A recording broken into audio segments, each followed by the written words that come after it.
তো hey guys মই ৰাহুল তো মানে মই আজি গৈ আছোঁ কংলেন মানে অলপ ঘূৰি আহোঁ মানে কালি যাব খুজিছিলোঁ কিন্তু কালিৰ দিনটো মানে ঠাণ্ডা ঠাণ্ডা আছিল না তো সেইকাৰণে যোৱা নহ'ল আজি মানে গৰম দিছে না তো সেইকাৰণে অলপ ভাবিলোঁ যাই কিনে ফুৰি আহোঁ তো ব'লক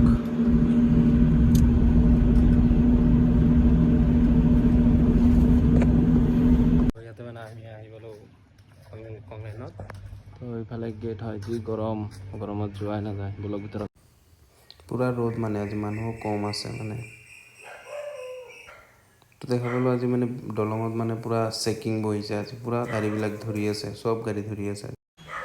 আজি মানে দিনত মানুহ নাই কিন্তু ৰাতি মানুহ আছে দেখা পোৱা নাই পুৰা মানে এইফালে মানুহ আছে তো গাইজ এতিয়া মানে বাজে 7টা বাজে তো মই এতিয়া কংলেনৰ পৰা ওলাই আছোঁ মানে আজি ৰাতি হৈ গ'ল ইয়াতে বহি থাকিলোঁ মানে পুলিচ চেকিং আছিল না এইবিলাক চাই আছিলোঁ ভালাই কোনোবাটো নদী ভাল দি আহি আছিল পিছত ইফাল দিয়ে ফাইন কাটলা এইটোৱে মানে চাই আছিলোঁ তো ব'লক এতিয়া ঘৰৰ ফালে যাওঁ আজি পূৰ্ণিমা হয় চাওক পুৰা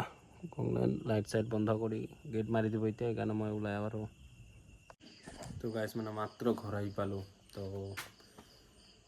ইমান টাইম মানে অলপ লগৰবিলাকৰ লগত আছিলোঁ চকত তো এইটো কালি কিজানি আৰু ছাৰ্ভিচিং দিম অলপ ছাৰ্ভিচিং দিব লাগিব টাইম হৈ গ'ল তো গাইজ বাই বাই লগ পাই আছোঁ নেক্সট ভিডিঅ'ত টাটা